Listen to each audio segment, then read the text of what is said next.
Hello, my sheeple, and welcome back to another video, and I guess this will technically be the unofficial part 6 to the map of the Scribe, but I'm not going to mark it as map of this. I'm going to only mark it as map of the Scribe. I'm not going to mark it as episode 6. But this is the actual official look, basically showing you what all this stuff is. Sorry, I was a little bit busy with what I was doing with the items.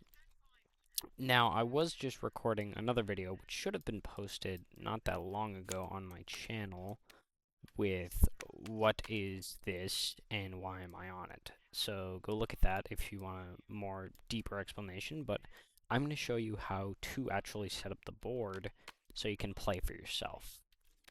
Now, I'm showing you all these items here, which should show up in the workshop link which is in the other video, which you should go look at, by the way, before you watch this one, so you get a little bit more adjusted to this.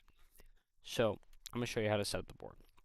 So these should already be not in these slots. They should actually be in this one here, and they'll be flipped over where you see like a gem here.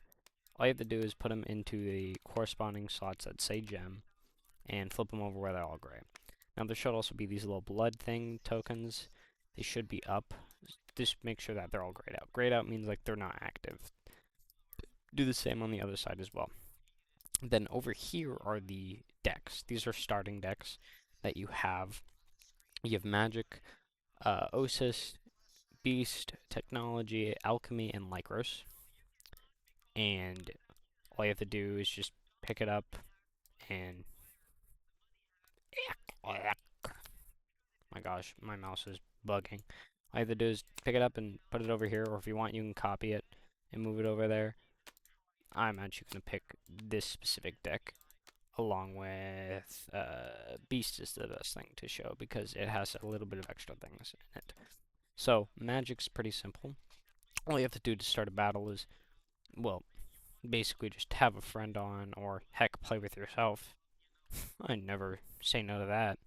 Just flip this over, give it a few good shuffles, and then do the fair hand mechanic, which actually should be in this handbook here. Fair hand mechanic is on literally the second page. It says here, first thing, fair hand mechanic and setup.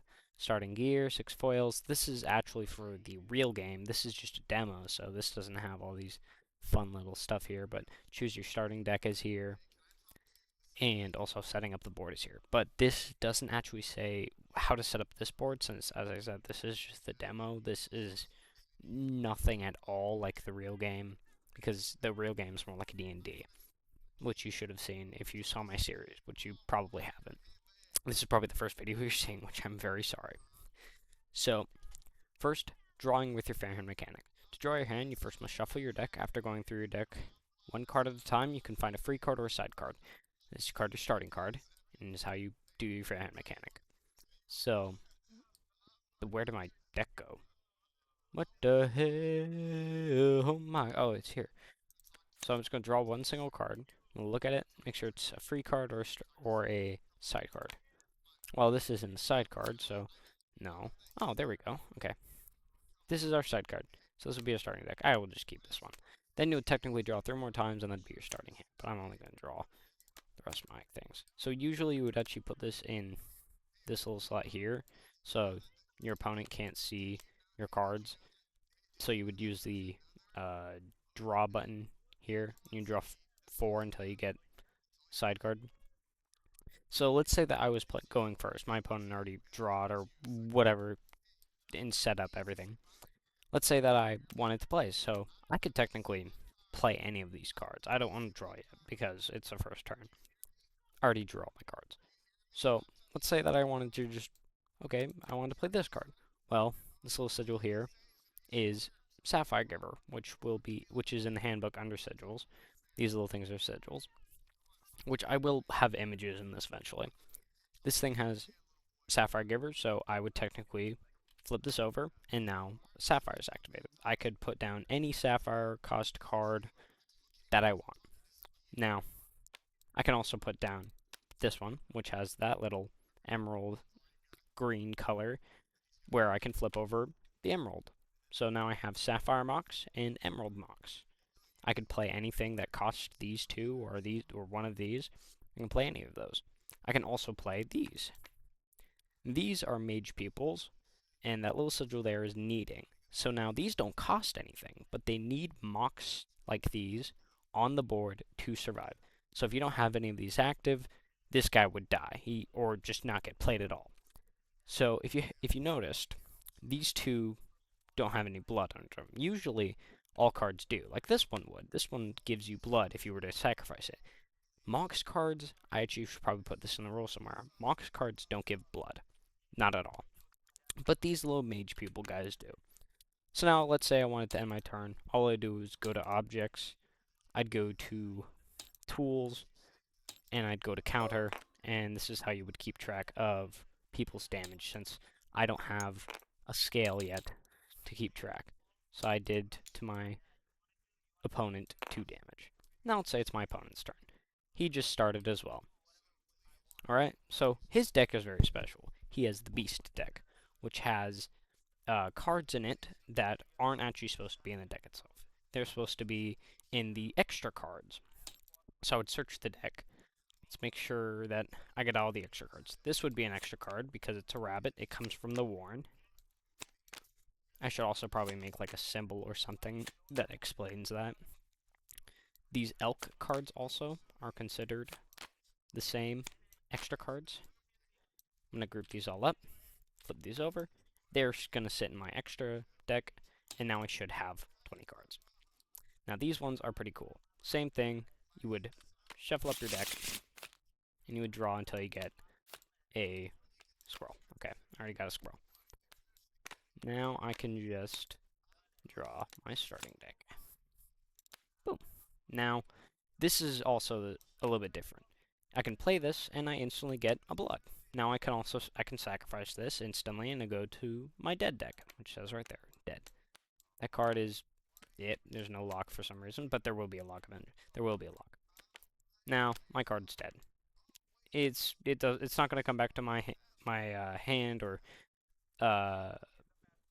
or my deck anytime soon, unless I have a sigil in my deck that can do that, which currently there is none in this game. Now, I could technically play anything that cost a blood. Now, let's say I wanted to put down an elk. Okay, pretty simple. This still has a blood, so technically this blood doesn't go away, but I did pay a blood. Now, let's say I wanted to play this one. Now I would have 2 blood. Now I could sacrifice this. Yeah, now I can sacrifice this and play this. Now it's still technically 2 blood. Now I end my turn, and I kill these 2 cards. Very cool. These blood go away, and I did no damage, so my opponent is over. So if this stoat was actually not here, let's say that this stoat was here, this, after attacking, would actually move because of this little sigil here called Shift. Now, that's where this arrow comes in. Let's say I were to have another, let's say I were to have another shift symbol, okay? Now, how do you determine which one moves first? Well, that's where this arrow comes in. This is called the actions arrow. Cards start from here, and they move this way, and that's how the actions start. And it would be the same for the opponent. So if this card were to want to move, it would check with the arrow, it'd be first. It can't move, so it just doesn't move. This can move, so it moves here. Let's say it was the same there. Checks this one can move. Checks this one can move. Checks this one can move. Checks this one can move. This one can move, and so on and so forth until your heart's content. And that's pretty much how that works. Pretty easy. But now let's get into boon cards. So right now these are just kind of available. You can just play with them, but in the actual game they're a little bit harder to get. So these are not work in progress, actually. These are set in stone. So these will be in the actual game eventually. So let's get into them. Let's say that you wanted to play with boon cards with a friend, or you're just checking them all out and you want to figure out how to play with them. Well, in this demo, let's just say that you can group them all together, flip them over, shuffle them up, and put them in your boon slots. You can just flip them over, have a little bit of fun, randomize it a little bit, and see what they all do. Okay, this looks like we got Vaticus Brush and Magpie's Draw. Let's look up what those are. Okay, Vaticus Brush makes all cards have no sigils except for unseen sigils. There's no unseen sigils in this, so we should be fine. When drawing from the deck, draw at the start of your turn, draw any card you want from your deck. Okay, so at the start of my turn, I could technically just click here, click search, and pick any card I want. Pretty cool, pretty cool. And now, same thing with items, which I actually accidentally deleted at the start of this video. Items, there we go. Okay, items. Yeah. Items. Well, now, how do you use items in this demo? Because items are also going to be way different. Well, items, you can just obviously group them up, shuffle them up, flip them over, pick them out randomly. But there's a place for you to put them on the board that is pretty, I wouldn't say specific, but it is a little bit different. They're a little bit off the board. And you have a max of 3 items. Bam. Look at this.